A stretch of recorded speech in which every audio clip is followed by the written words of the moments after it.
Great, thank you. Sorry for the technical difficulties, but we're in for a nice conversation on a great day. So I just wanted to spend a couple of seconds to introduce you if you're not familiar with modern restaurant management already. We are an online magazine all about restaurant management. We cover everything from artificial intelligence to grease trap maintenance, which is surprisingly and actually a really big seller for us. And we've been doing it for about 5 years. We're kind of a hybrid publication. We look for thought leadership from industry insiders to kind of tell us their views on what's going on in the industry. And then we also cover the news, the day-to-day stuff that's going on, the new product introductions, the new restaurant openings, and it's all from a B2B standpoint. We don't do anything that's really B2C coverage. And it's really focused on that niche. And I guess our mission is to provide information on products and services to let the restaurant owners make their own decisions and make the best informed decisions for themselves. So without further ado, that's a little bit about us, and feel free to check us out anytime and to reach out to me with any kind of ideas, suggestions. We're always looking to add new voices to our publication. And then we'll take it away and I'll turn it over to Alonso to talk a little bit about what Savory is. Alonso? Yeah, thank you so much. I'm excited to be here. I am with the Savory Fund. And as you can see, right at this moment, we own 3 exciting brands: Mobetta's, R&R Barbecue, and Swig. And Mobetta's is a Hawaiian concept. What we do at Savory Fund is we work with founders of young up-and-coming brands that have 2 to 8 units and that are loved in their region and their communities.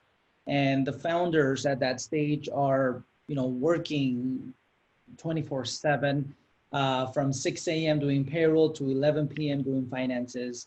And at that stage, those brands are probably a little too small for banks to give them a loan, but a little too big to find, money from friends and family. So our fund was created to help these brands that are in this stage and come in, and we have a group of 40 restaurant experts in different areas. So we have experts in HR for restaurants and payroll, finance, real estate development, sales and marketing, hiring and training and development, and food safety. And we bring our whole fleet of experts and we partner with these brands. And this way the founders and the existing operations team can focus on growing the brand on what they do best, and that is culture, food, and service. And we also have operational support. But this way we partner together, we take all that off their shoulders and they can focus on the operation, and we together grow the brand. And we grow brands and create them into an emerging brand, cross state lines, get them to about between 35 and 50 units. And then those brands are sold to a bigger operation, a bigger firm that wants to take them from 50 to 200 or 500. So that's what we do with the Savory Fund. Great. Then I'll turn it over to Brad to introduce Restaurant Revolution Technology. Thank you, Barbara. As Barbara mentioned, I'm CEO of Restaurant Revolution Technologies, and I joined Revolution and the restaurant industry just over 3 years ago, partly because of the amazing digital transformation that was about to take place in the restaurant industry.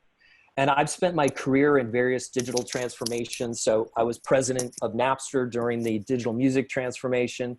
I ran devices and services at T-Mobile during smartphone adoption and data plans. And then most recently, I ran the Americas Pacific for Sonos in the transformation of home entertainment. So I'm incredibly excited about what is happening in the digital transformation of the restaurant industry. And if we go forward, one of the things I wanted to just touch on briefly, from all these transformations, there's really 10 key learnings. And the interesting part is I put this list together in October But what the pandemic's really done is accelerate a lot of these things. So one thing is every company, so these are really my learnings, but every company needs to view themselves as a tech company, including a restaurant. And in the US particularly, consumers expect convenience and expect just about everything now, whether that is music, movies, now food. They want a now economy. And going direct to the customer is critical in digital because the data you can collect to improve the experience you deliver to the customer is really the gold. And I'd share with you, one of the biggest takeaways is viewing digital as your best performing door. So I'll share a quick story. When we were purchased by Best Buy as Napster, I spent a lot of time working with Best Buy and then worked with Best Buy and Target when we sold speakers into those companies when I was part of Sonos. And in the early days of both of those companies, in their early digital transformation, they still had a physical bias. So they said, we can't work on the e-commerce site. We got to work on the next big box store we're opening in whichever city. And what the big transformation was, is they realized that when we needed to change a marketing piece in physical retail, it cost millions and it took months, if not more, to roll it out. And by the time you rolled it out, you wanted to change it. When they really leaned in on digital and e-commerce, we were able to test things overnight, iterate, change the promotions, and it really speeded things up. And they quickly found that .com performed collectively better than any of their single big box locations. And if you look at that digital transformation, this week, Target announced year over year, its e-commerce sales have increased 195%. Walmart, e-commerce doubled. Lowe's, e-commerce doubled. So they began these efforts years ago, and that's really when their stocks started accelerating again because they were leaning in on digital and the transformation. And so many times when we talk to restaurant owners, they say, Brad, I can't focus on digital. I'm opening another restaurant. Or in the pandemic, I'm so focused on reopening my doors, I can't think digital. That's the exact wrong approach. You need to prioritize digital, and I will guarantee you that digital will collectively be your best performing location. There's a couple other things here, but mass adoption takes 14 years. From iTunes with digital downloads to subscription, 14 years. One of these this transformation in the restaurant industry will take longer, but now is the time. It's at a peak moment. And if you didn't have digital ordering during the pandemic, I think you felt that firsthand. We also are a remote company, so we're used to the different tools, and we really think that's the future. So when we look at the next slide here, part of what we do as Revolution is we want to help restaurant chains grow their off-premise business. And we do that with an ordering platform that we call Order One. So it brings you online mobile ordering. All of those orders are injected right into your point of sale. We can also bring you delivery from partners like DoorDash, but on much better economics. And then we can even help you with those marketplace orders by eliminating tablets and injecting those into your point of sale. And one of the best news, we're not going to charge a huge upfront setup fees or a big licensing fee. We actually do very low monthly fees and we spread them out over time. So that's really our model. When we look at the next couple slides here, I'll just give you a glimpse at Order One. Our first iteration is Maverick. And what Maverick does on the next slide is really enable greater control for restaurants. One of the things that we got feedback on is restaurants want to move fast. They want to change their menu, change their pricing, run a promotion. And Maverick is really our first instance of showing an online portal where you can control your destiny in rapid time. If you look at the next one, Enterprise is one that gives you a little more high touch account management. And if you're interested in voice ordering, so phone calls and taking those orders, we have a very robust platform that handles voice ordering. But with both of these products, we also have services, and if you look at the next one, called Ground Control. So let's just contrast it real quickly to DoorDash. Right now, let's say you're a Mexican restaurant, you're listed amongst your competitors in the DoorDash marketplace. If the consumer selects you, makes an order, you have no idea who that customer is, but you get their order number on your tablet. You have to rekey it into the point of sale. A dasher picks it up and you give away 30 points of the order, and you can't remarket to them. Our approach is drive them to your own website, R&R Barbecue, Mo Betta's, right? Drive them to your own site. The customer can then complete the order, and it's fully automated. It looks in the kitchen as though a member of the wait staff ordered it, but that end customer entered it on your website. It integrates right into the point of sale. Our software will ping a dasher. We capture all the customer data for you, and now it's delivered by the dasher for much better economics instead of a % of the order. Now you can own that customer experience and remarket to them. The other offering we have is Connect, which takes those marketplace orders, and instead of dealing with all the different tablets, we inject those orders right into your point of sale. So part of our vision that I mentioned, if you look at the next slide, where we see digital going is empowering our clients to do more, faster, and easier. So we have an online portal called Command Center where you can change pricing, change promotions, 86 items in real time. And we really then, when we handle it on behalf of a restaurant, we have more powerful tools to do it much faster. So final thing that I'll share, I know we'll touch on this more in the webinar, but what happened with the pandemic is really accelerated the future. The future is digital, and the quick answer to what does the restaurant of the future look like?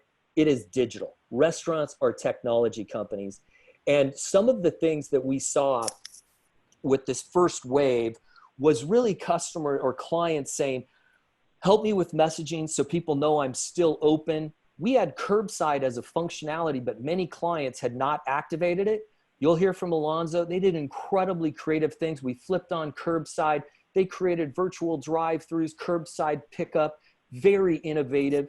We helped our customers create family menus, limited menus, both because of the supply constraints and simplifying their operations. We lit up delivery, ground control for many of our partners. Many wanted to do different promotions. A big one was alcohol sales. This drove really big ticket items and some happy customers and happy restaurant operators with these sales. And then we'll talk a little bit more about the changing landscape of catering as we go on here. But it's really a digital future, and the pandemic accelerated it. And while this is a very trying time for the restaurant industries, I am an incredible optimist of what the future allows if restaurants embrace digital, and we really want to help you do that. Barbara, back to you. Great. Our next panelist is Ryan Volberg, who's the SVP and DM at PAR Restaurant Solutions Group. Ryan? Hey, good afternoon. Thank you. First of all, what is the PAR Restaurant Solutions Group? Essentially, it is the amalgamation of everything that we do that focuses on serving the restaurant industry, and it turns out that's quite a lot of things. So, PAR covers the full spectrum from being a best-in-class hardware manufacturer and distributor right through to our Brink point of sale. Recently, we acquired leading back-office software, Restaurant Magic, as well as an incredible range of services throughout North America and the world. So whether it's help desk services, professional services, or the ability to roll a truck to just about anywhere in North America and have a tech on site within a few hours, we're really one of the very few companies that can span the entire range of needs that today's restaurant is going to need. Personally, I've had a long history in restaurant technology. I'm relatively new to PAR. It's a great honor to be here and to run this group.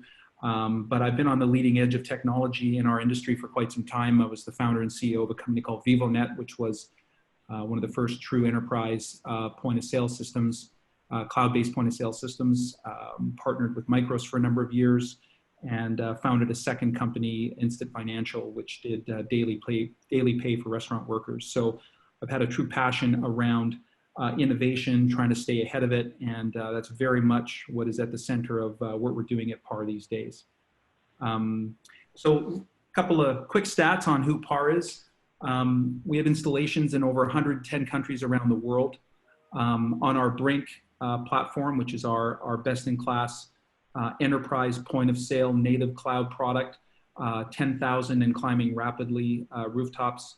and over 500,000 terminals have been deployed globally. You know, an interesting statistic or fun fact, you know, PAR, a lot of people don't realize this, and I think we have to tell that story better, but PAR actually invented the modern point of sale terminal and sold that to McDonald's, and then ultimately ended up selling it to most of the tier 1 fast food restaurants and obtained a patent for that. So our history and commitment to this industry is incredibly deep and enrooted in innovation as well.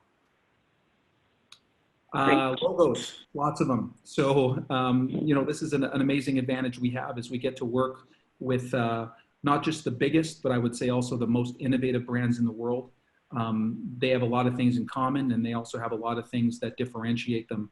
But, you know, as we have the experience of serving their needs and helping them react to an incredibly challenging industry, you know, truly underscored by what's happened with the global pandemic, we certainly have amassed a tremendous body of knowledge over some 40 years that, you know, we're looking on to capitalize as we move forward.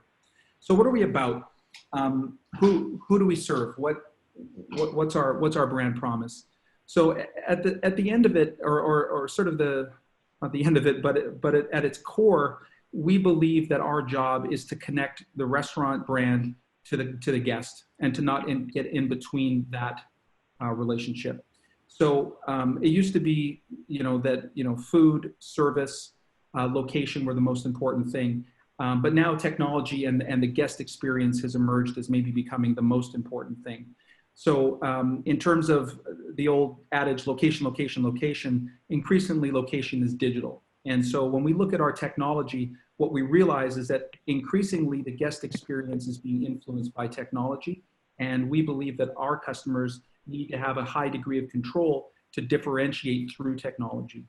The other thing we believe is the POS solution that we sell today is becoming rapidly outdated. So the idea that the POS system is a terminal that sits on a counter really doesn't quite even measure up to the full spectrum of what's happening. And so as we start to look at what our roadmap is in the next 10 to 15 years, it is a completely different platform that is really going to be led by guest experiences as opposed to transactions. We have a saying, which is food, people, and nothing in between. And what we are about is strengthening that relationship between the guest and the brand that they love. And at the heart of it, it's not about bits and bytes. It's not about gigahertz or megahertz. It's not about any of those things. It's about delivering and keeping brand promises every day. And our technology is designed to help the biggest and the best and the most innovative and maybe the most aspirational, you know, do that every single day. So that's PAR in a nutshell. In terms of what we've seen during COVID, you know, the companies that have been able to harness technology have been able to ride this wave out, and actually, interestingly, have become net beneficiaries. A number of our customers who had adopted the Brink platform, who were tech-enabled, who had the ability to harness some of the solutions by our many ecosystem partners, actually have you know, same-store sales up year over year for the same periods. So as it turns out, that preparedness, that being able to be digital, not only allowed you to endure this, but it actually allowed you to thrive through it. And I think that's amazing. And as was said earlier, I think every restaurant going forward is going to need to be increasingly digital. You know, some of the really interesting highlights, you know, I think there's about maybe 100,000 or so restaurants. I hear different numbers out there, but maybe 100,000 or so that are not going to return. They're going to be gone. But the question is, you know, what will they be replaced by? And I think that's really interesting, because we're going to see a new type of restaurant that's digital first. We're going to see a new type of restaurateur that is much more focused on the relationship and meeting the needs and anticipating the needs of their customer.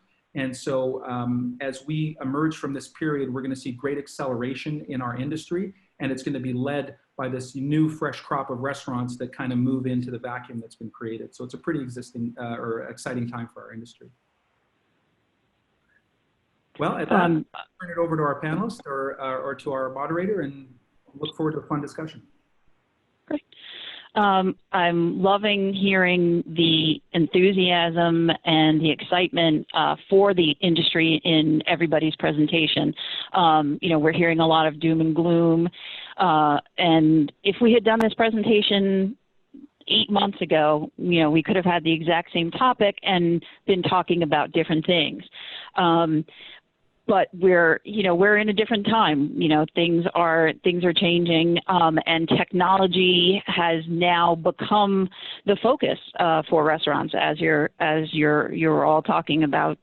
Digital being the way to go.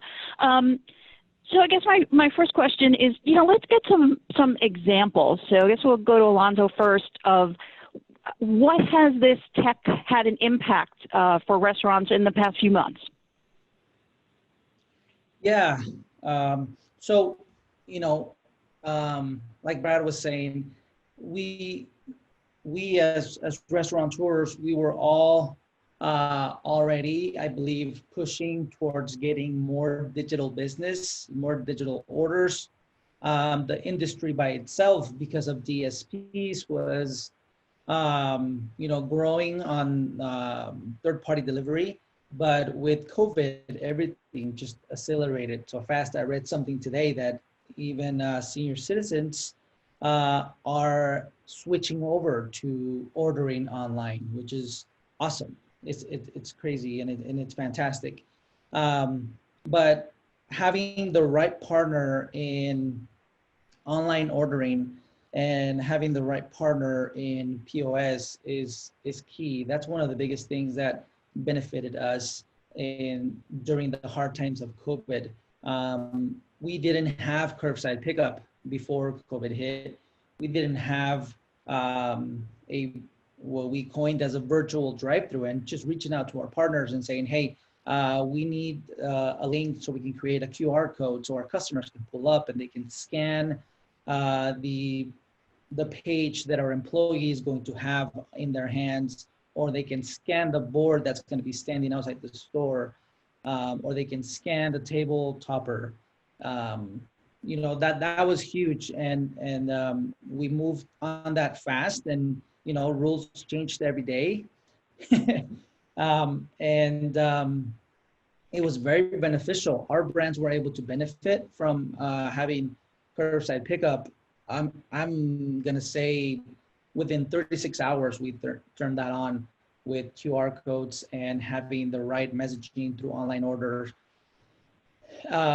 So, those are the biggest things. Now, your online provider, if they have integrations with your third party, those are your digital orders. That's very helpful as well. And having that integrated all into your POS, so that it's frictionless. We talk about frictionless for the customer, and that is extremely important. But we also have to be efficient and make it frictionless for our staff. Our staff has to be able to capture those orders because, back in the day, our staff used to take orders from the customer in front of them, and then a little bit of phones. Some restaurants don't pay too much attention to phones, and then maybe online orders if you had that service. But now they're coming from everywhere. So just making sure that you have the right tech partners and solutions to make it frictionless, not only for your customers, but for your team members, is huge in creating efficiency. There's been a wrench thrown in our systems by COVID, but we're consumers too, and customers still expects good service, fast service, and accuracy. So we have to make sure we're hitting on all cylinders. I tell our teams that, like in Utah, restaurants are only open at 50% capacity. And one thing we can't forget is that just because we're operating at 50% capacity doesn't mean we have to give 50% of the service. Because you walk into some operators and unfortunately, it's not very welcoming. Their tech is not all there, or their training is not all there. Your training also has to adjust to the new times, the new tech, the new systems. But there's still customers that are wanting to come in and sit down, and you still have to provide 100% of the great service that they expect. Great. Brad, what are you seeing from your clients about what were things you were able to help them with to problem solve? Yeah, I'd say let's cover both. Customers that were, I should say, clients that were clients before COVID, and then those that we've helped light up since. As I mentioned, the ones that had digital ordering, it was all hands on deck and can we move as fast as possible? So Alonso said, we got to get curbside up, right? Creative things on alcohol sales, on promotions, on the limited menus. You saw a lot of family menus, family kits, even kits to almost make meals at home. And so for those that had it, it was one of those pre-COVID, they thought it might have been a nice to have, but it was their lifeline and necessity. I think the better story for some of the participants out there, if you don't have digital ordering right now, we can help. So this might sound familiar to many of you, but we had a client, it was Bookwalter Winery. They basically called and said, look, we messed up. We should have had ordering. It was a priority for 2020, but now with COVID, it's a necessity. So in less than 14 days, we had them lit up with ordering and delivery, and they were able to lean into it. So, you know, for a lot of, I'll give you another one, Mugshots as a client, where they didn't have ordering and they had to shut down many of their locations. Instead of just staring at closed locations, they said, this is an opportunity to lean into digital. So we worked with them to light up all their corporate locations. And while at first their franchisees pushed back, what we found is once we lit up the franchisees, one of them had an internet issue and their internet went down. And while they were one of the early people that said, I don't know if I want digital ordering, they were now screaming at corporate saying, I need my internet backup. I need my ordering. I'm losing tons of money. So it was one of those disbelievers were now like the most passionate believers in what digital can do. And that's where I say, if you don't have it, lean in, get started. You can track it better than any of your physical locations. You can track your digital marketing. You can see what's working. It's like the early days of digital advertising. You know, the saying in advertising was, I know half of my marketing works, I just don't know which half.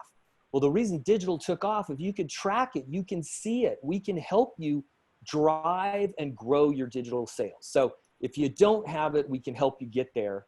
And now is really that time to do it, particularly as Alonso mentions, when some states and cities are partial reopening, and a lot of that is outside dining. Get into digital, so when the fall and the snow comes, you are rocking and rolling. Ryan, kind of same question. You know, what was PAR able to do to help some of their clients with, you know, kind of relieve those pain points for them? Yeah, I think we did a nice response. I mean, the first thing we did was open up a hotline, and really we didn't limit it to technology. We just said, if you need help applying for relief funds and you don't know what's available or what to do or how to do it, call us. If you need help finding PPE, protective equipment, whatever it is, we just basically opened up and said, you know, we've got a lot of expertise and a lot of resources here, and we're going to make that available. So that was really helpful. The second thing we did is we immediately made a full breadth of our digital solutions available to our customers at no charge. So we have a product called Parkit, which is a curbside product that we offered immediately at no charge so that customers could go digital immediately. And then as this has continued, I think we've been a source of data and context to many of our customers, helping them understand how they're doing relative to the rest of the market, and really partnering with them to navigate through some of the challenges. It's amazing how resilient our customers are, and you know, being able to share best practices around line busting in the drive-through with tablets, and just a very wide range of operational and in some cases a little bit of emotional support too. It's been very, very difficult for a lot of folks to hang on to these businesses that have they poured their hearts and souls into. So whatever we've been able to do, we've done, including you know, reducing fees, eliminating fees for stores that were closed temporarily. I think we've really done everything we possibly could to support the industry and our customers through that. As you know, the restaurant industry is not known as an early adapter of technology and was very apprehensive toward it in many ways. But now that they've got a taste of it and know that it's working for them, do you think that that's going to switch and that maybe the restaurant industry will become more of a revolutionary on the tech adaptation side? Yeah, there's no question. I kind of alluded to that with this idea of the next 100,000 restaurants. They are going to be tech-forward restaurants. They are going to be innovating. They're going to be doing things that, you know, frankly, are going to impress and wow a lot of folks. And I think in a similar vein, you know, you're exactly right. The restaurant industry traditionally viewed technology as a necessary evil. It's like, how little of this do I need to buy in order to get along, because food service, you know, that's my passion. But underneath that passion has always been the guest experience. The reason we have great food is to please the guest. Our brand depends on an experience that we're creating in totality. It's something that is either trustworthy or beautiful. And I think what's happening now is that the industry is realizing that increasingly the ability to delight needs to involve or incorporate digital experiences. And so, yes, there's no doubt that this pandemic has massively excited. We've heard this firsthand. I've heard different statistics from customers saying that it's brought their digital roadmap, you know, pulled it in 5 years, maybe some even more. I mean, it's kind of funny. A QR code was an obscure thing only a few months ago, and now it's you know, everybody is comfortable pulling out their smartphone and scanning a QR code. So where we go from here is going to be very exciting, and I think that's squarely where we position PAR, is to be an open and fast platform that adapts not only to changing environment but also adapts to changing restaurant industry that is increasingly wanting to do really cool stuff with tech. Yeah, Barbara, if I might, a couple things to add to that. The nice thing about digital is that it can be very fast. So sometimes setting up a new awesome Brink point of sale, we think it's one of the best cloud-based. It's incredible, right? You can move rapidly with it. But with software, you can actually move even faster. So we had, again, during the pandemic, a client, multi-unit chain, and within 14 days of, or actually 8 days of our initial contact with them, we actually had a signed contract and we had a live deployment in all their locations 15 days after that. So software can move quickly. And it's one of these, from my experience in digital music, early downloads, the iPod was an incredible accelerator to adoption. Then when you saw smartphones, they became an accelerator to adoption for data plans and apps.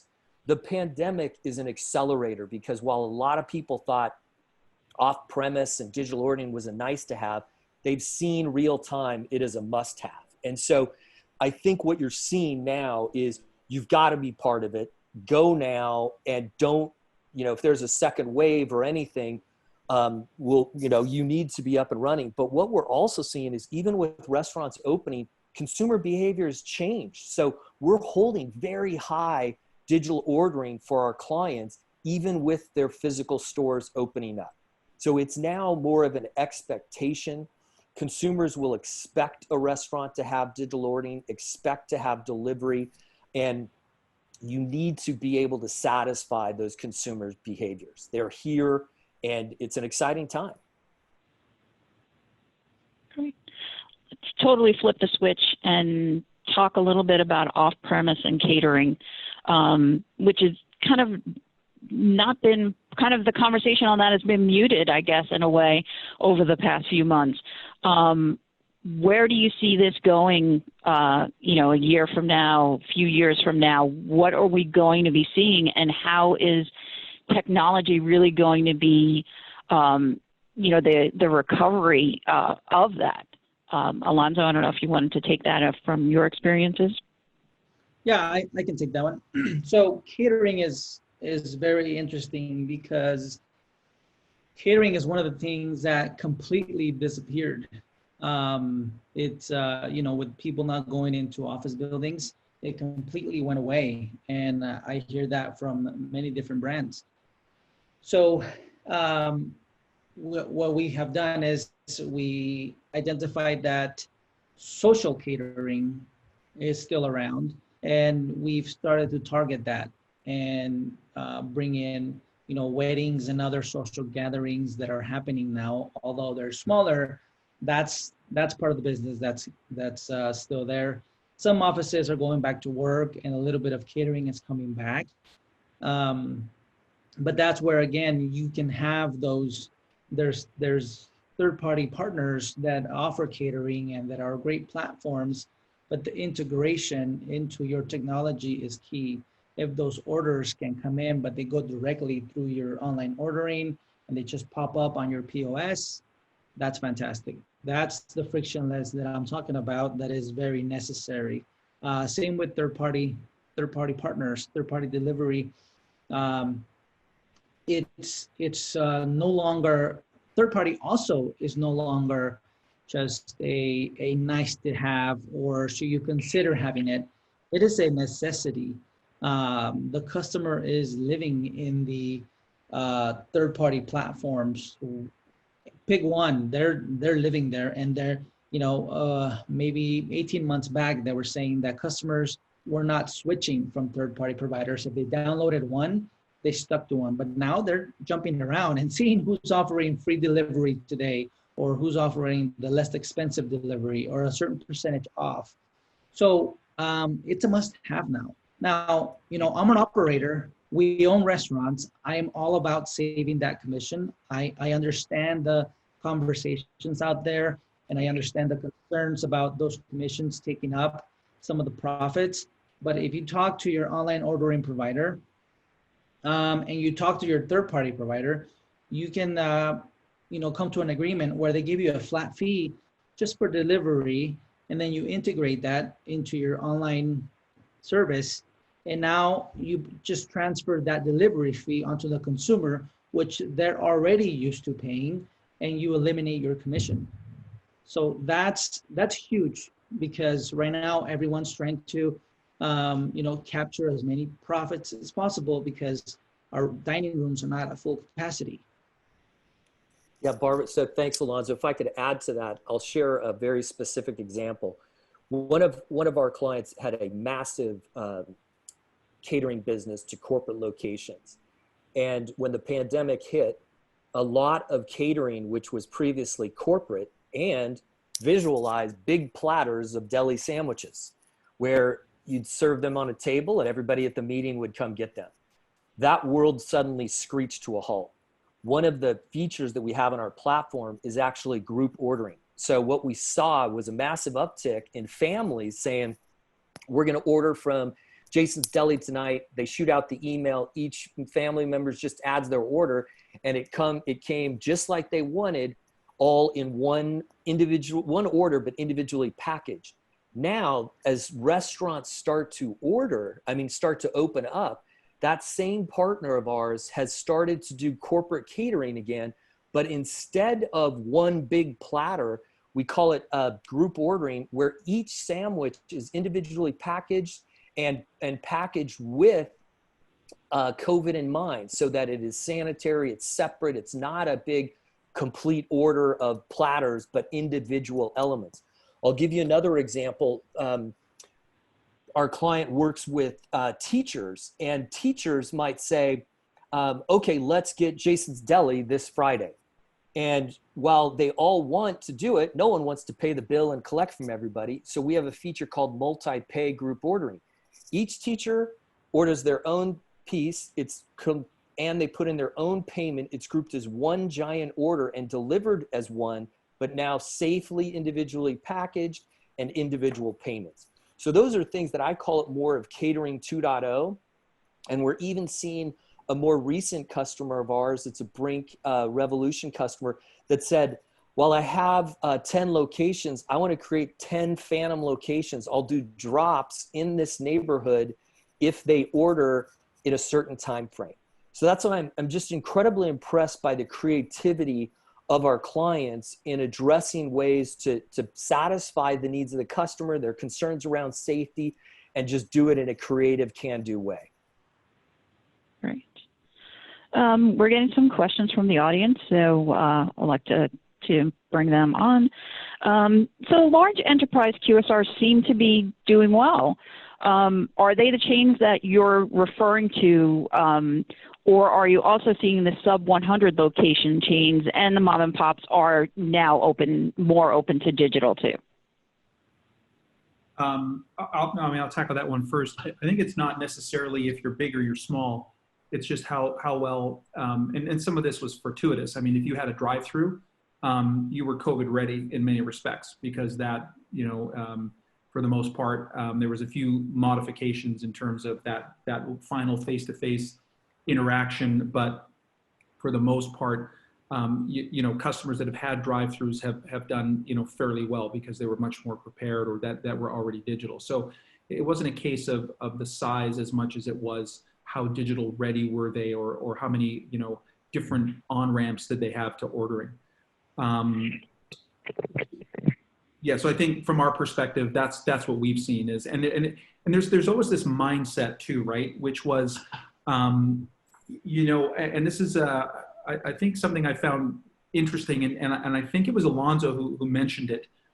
I think many of us have gone into restaurants during COVID and noticed that the standard of service has gone way down.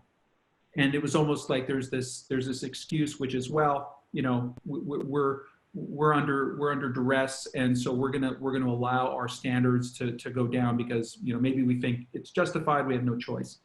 I don't think that's the winning strategy. I think the winning strategy comes with the mindset of, this is, do we love this? No. Is it an opportunity? Sure it is, because our industry is always about overcoming change, overcoming obstacles, adapting.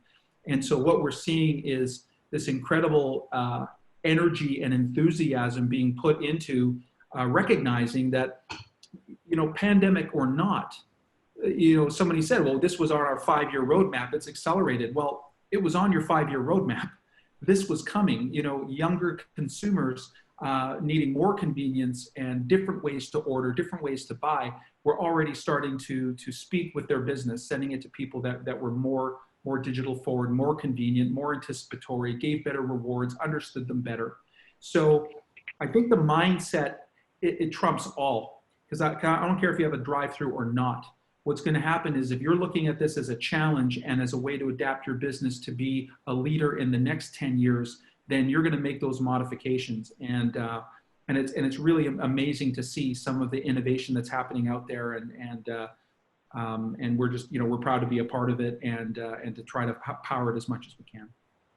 Yeah, Barbara, I'll touch on one other. Clearly, we saw it with adoption at larger chains, and we saw it, several years ago, and now it's paying off through the pandemic. But even on smaller chains, we saw the payoff, and then we can help even mid-size and smaller chains. And I'll also add, for those out there, table service restaurants as well. One example that I love is they had wanted to get into digital. We're thinking about it, but as a table service, they thought that was the last on their kind of roadmap list. Instead, we accelerated it, launched, and they were actually shocked by the high average ticket size and the loyalty of their customers. When their customers started learning that they were offering that same great food and that same great brand experience, but doing it delivery, it took off. And I'll give you an example, a stat that came out this week. The percentage of people that are 65 years and older that are now doing digital ordering, it's increased 425% in the last year. What that means is those people that might have been great clients of yours at the table service restaurant still want your great food, but they want it in the safety of their home. So that's what I'm saying. Really, digital is for everyone, and you don't have to be enormous. You don't have to have high-priced items, and you don't have to have enormous budgets. We've seen very high ticket sizes. We've also learned that customers online typically have a larger average ticket size than when they order in a restaurant. They can see everything. They can see modifiers and options that they really never knew were available. So there's hope for all restaurants out there. Yeah, and if I can just say one thing on there as well, as a perfect case study. Our brands, I'm going to share. One brand has 8 units, 8. Another brand has 15, and another brand has 23. So they're not big brands, but one brand is up over 20% year over year. Another brand is up low teens year over year. And one of our brands used to do 20% of their business in catering. So at the moment they are under year over year 4%. We're very excited about that. As soon as catering comes back, they're gonna be crushing it. But to have those numbers tells you the story of the need to have technology and integrate it. And the advantage that the big guys have is that they have a team that can integrate your technology and do it fast. But I can tell everyone that around here, many of us wear many hats. It's not a big team. Our brands are small, but the right partners like Revolution and like Brink, they have a team that's there to help you, and they understand and recognize that their teams help you integrate the technology that you need for the right size. But it's a must. You must have it. Don't use a crutch. Don't use the excuse that you can't integrate it. You don't have time. You don't know how. They will help you get it in there. It's a necessity. Another audience question. Where are things at with fleet management for in-house deliveries for smaller restaurant groups, say 1 to 10 locations? Yeah, I'll share some great news on that front. We actually have 2 different solutions that we're deploying for both large and mid-sized chains. So for example, a lot of people want to staff their own delivery during, let's say, the peak lunch hour and the peak dinner hour, but they can't justify having their own delivery staff during those off-peak times.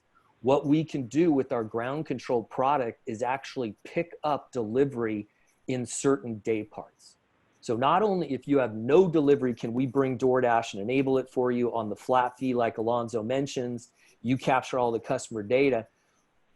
But if you say, well, I'm profitable at lunch and dinner, what about the other parts? That's where we can work with third parties to do it. So it's an incredibly exciting time, because a few years ago, you did not have the coverage of these third-party delivery services.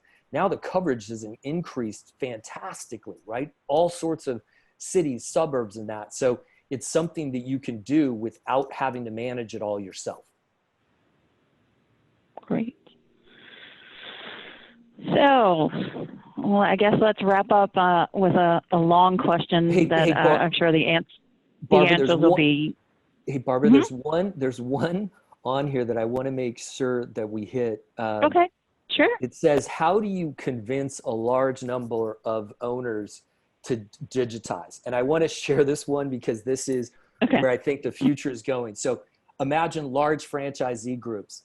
I shared, or mid-sized franchisees. There's some corporate, some franchisee. What we've seen is once they light up the corporate doors, it shifts from not me to I want to be like me first. So part of what I could share with you is if you have some corporate, some franchise, go for it, and your franchisees will then be jumping in line after you. The other one, and this is really innovative thinking by several of our clients, they said, the world is digital and we have digital ad budgets. Why aren't we driving those ad dollars from bus stops and mass transit that no one's riding to not only digital advertising, but let's pay for digital ordering for our franchisees? So there are many ways to do it. And the best part that I can share, not only from revenues that have been driven, but once the franchisees get a taste, they never want it shut off. And so it's one of these, with digital, you sometimes have to be that pioneer, but it's one of these, you will also be the hero by driving it, because it will then outpace any physical location. Yeah, I wouldn't mind building on that just quickly. We deal with this all the time, right? We do rollouts, and we actually have a model called the franchisee adoption curve, which, you know, you've got your early adopters and your laggards and your early majority, very much similar to the technology adoption curve. But one of the things that we've seen, and my dad was a franchisee of a casual restaurant chain, and I know the mentality, but the numbers matter. And so what we've been able to do is when that early adopter group goes and we start to get some great results, we share that information. And what we've seen is that some of the restaurants that we're doing rollouts who converted to the digital platform were up 30% compared to their peer group. Once we start to share that information, it's a pretty easy sell. But the later majority, right, and the laggards, they don't want to adopt technology early. So I think what's really useful here is to segment your franchisees into the groups that they actually are. You've got the groups that want to go first, that want to try this digital stuff and get them going and measure. And then once you've got your business case together and the results, you present that to the other group, which is more technology averse and really will move to it once it's more proven and stable. So, you know, the summary there is don't treat them all as equals, communicate to them individually based on their characteristics, and that will help you move most efficiently with your rollout of technology. Great. As it seems that the future of restaurants is kind of here and now.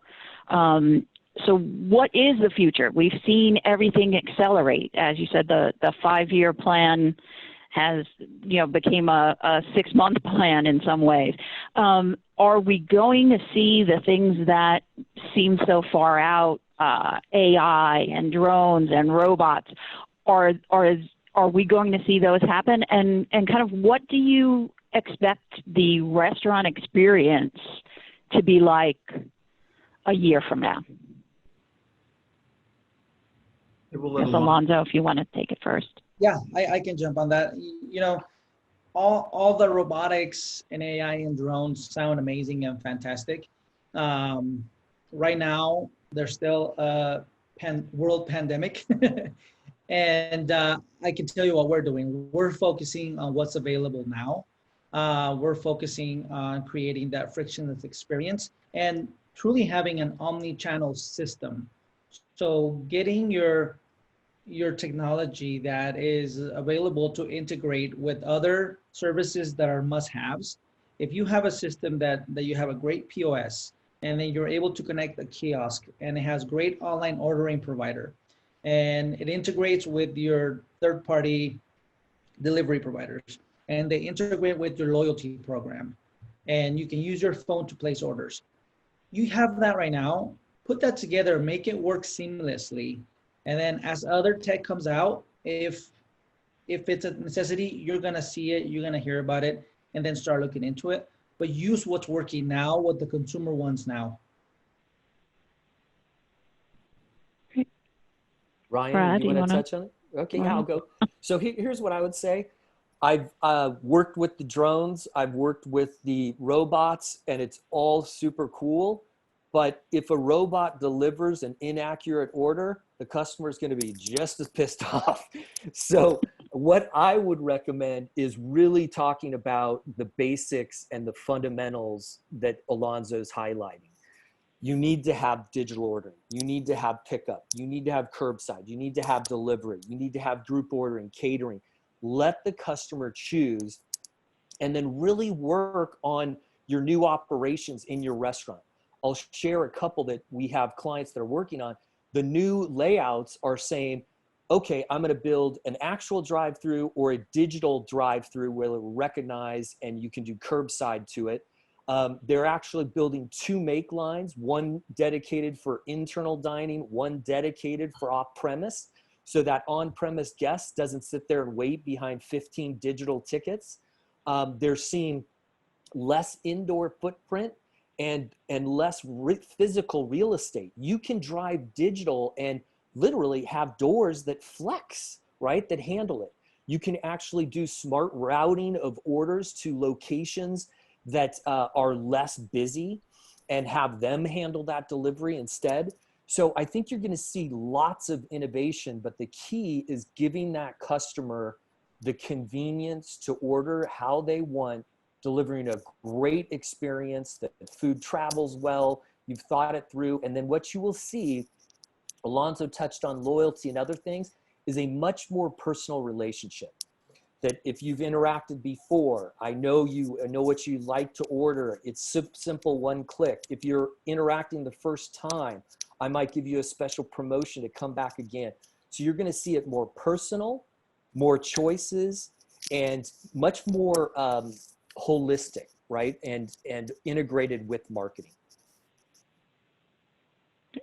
Yeah, a lot's been said on this, so I'll keep it brief. I think the key is to not focus on the technology, but to focus on the guest experience. It would be better to integrate or execute one or two projects extremely well. And what I mean by extremely well is to be meticulous about every detail of how these transactions make your guests feel. All the way from, you know, if I have to create a profile, what's the payment look like? What's the ordering? Because I think what there's a danger in is trying to have, since you're not really sure about what's going to work and not work, you do 10 things in a sort of haphazard way, and none of them work. I think it's better to try out a few things, get some initial data, and then go deep on one or two experiences and master them, and then use that as a way of moving forward and expanding your digital footprint. But I think all too often it's easy to fixate on the technology and forget that it's about feelings. It's how does this guest feel? How does this experience help my brand? And at the end of the day, no matter how much progress we've made, there's still far too much friction in the system. You know, payment is challenging. I think we've all experienced that. You know, entering in a card and just trying to get it to work in a beautiful way is very, very difficult. So focus on the experience, on the beauty, well execution before going, you know, too wide on a variety of solutions. Are there other guest-centric technology features that you think are not in the market now or need to be more emphasized? Oh, no, there's no question. We are the infancy of this. Like I said, the transactions are filled with friction. And so what we're seeing is a lot of innovation happening, you know, on the margins, way on the outside, very innovative things. And whether it's buzzy words like AI or machine learning, you know, the systems are not smart yet. And that is, I think, going to be the next big thing, is that the systems now start to be able to understand and anticipate me as a consumer, starts to learn my habits and take friction away. And so I think we are going to see in the next couple of years some tremendous improvements that ultimately, I think what's going to happen is they'll get so good that consumers are going to really en masse prefer them. And that's what great technology does, right? It masks complexity. And so like a QR code is actually a great example of a barrier. I have to understand what to do with it. I need to know what to do with my phone in order to scan it. Once I've scanned it, I have to touch something. Now we've all gotten used to it because we had to, but seamless technology, beautiful technology, you know, hides all of that and masks it and makes it all about how I'm experiencing the brand. And we're not there yet. The technology is in between me and what I want. And that will be the big shift, is the technology will become less visible and I will start to enjoy experiences that make me feel, you know, much, much happier about my ordering. It'll anticipate what I want. It'll be delightful. We're not there yet, but I'm telling you, the amount of work that's going on in this direction is significant. And I think we'll start to see some of the early returns. But for now, I really agree with what Alonso said, and I think Brad mirrored as well, is there's a lot of great solutions out there. Pick the ones that are right for you and go heavy, commit to them, because you know those digital solutions are winning strategies right now, and you can't get there fast enough. So more general question, what excites you the most about the restaurant industry moving forward? Oh man, so much. There is really so much. Like Ryan said, you know, just talking to technology partners, there's a lot happening behind the scenes, a lot that they're working on. And I said it earlier, a true omni-channel system where a customer can come in the store and have the order recognized and be suggestively sold automatically through a kiosk. It's already happening, and we can get that through the cashier. Customers, I believe, still want that human interaction. I don't know if we 100% can ever eliminate that. That's why restaurants exist. You know, I'm excited to see I believe there's going to be giant leaps in technology for the drive-through. You hear about several brands making a race towards these amazing build outs with drive-through. And it's not a secret that drive-through is now, you know, well sought after. We're moving towards that. I'm excited to see what innovations come out of tech for drive-throughs. Barbara, I'll take a slightly different one, but this probably applies more broadly to everybody on the phone.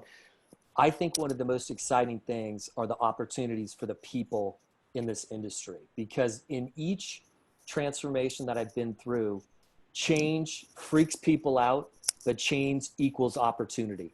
And so when you take an industry that loves service, loves innovation, loves new food types, and you apply that talent to now digital marketing, entire jobs that are now in this industry that are digital and high paying careers, that you could be the digital marketing expert, the loyalty program, executing on all these off-premise strategies. That is an incredibly bright future. And just like we're doing internally with our folks, we want to have people come in, help us monitor orders, address customer issues, their escalation, but then move on to helping clients with their menu configuration, setup, all of that. So this is a digital opportunity, not just for sales, but the careers in the industry. And that is an incredible thing. It's a very large industry with a lot of talented people. And that's really gets me excited. Yeah, and if I can cap it off, I think for us, having been doing this for a while, like most of us, really the restaurant hospitality industry was truly a tech laggard. It truly was almost near the very end of the line in terms of innovation. And I think what we've seen and what really excites me is that it literally in one shot has moved right up to the top of the class, the head of the line in terms of where really, really cool, important stuff is happening. You know, people got to eat every day. Life is getting busier, more complicated. There's a lot going on. And when you see some of the investments that are happening, you know, even by companies like Apple, you know, we've had the fortune, I've been able to spend some time with their, you know, their Apple Pay team and a variety of their groups, and how they view the industry excites me, because I think they get it, and they get that last mile to the consumer, that connective tissue between the restaurant operational systems and data systems, and then, you know, what's in the consumer's hand. And so what that's going to allow to happen is the creation of wonderful new restaurant brands. And that's what excites me, is to see what these great creative minds are going to come up with when they blend great service, great brands, great food, and amazing technology to do, you know, things that I think are just going to be amazing. So I can't wait to see what some of these things are going to show up as in the market, and we're really excited to be a part of helping them come to life with the technology that they need. So it's going to be quite a cool next 10 years. I think we're all agreeing that you know, like we want to push the fast forward button and see where the industry is going. But with you know, a sense of enthusiasm that it's change, and change for the good, and all about moving forward. On that note, I want to thank everyone for participating in this panel, and say goodbye to everybody now. And thank you so much for participating today. It was great to hear such. You know, I guess some excitement for the future, when that's kind of not what we're necessarily hearing all the time. And good to know that the technology will ultimately help the guests, and that it leads to the ultimate, to the guest experience and making that better, increasing the hospitality.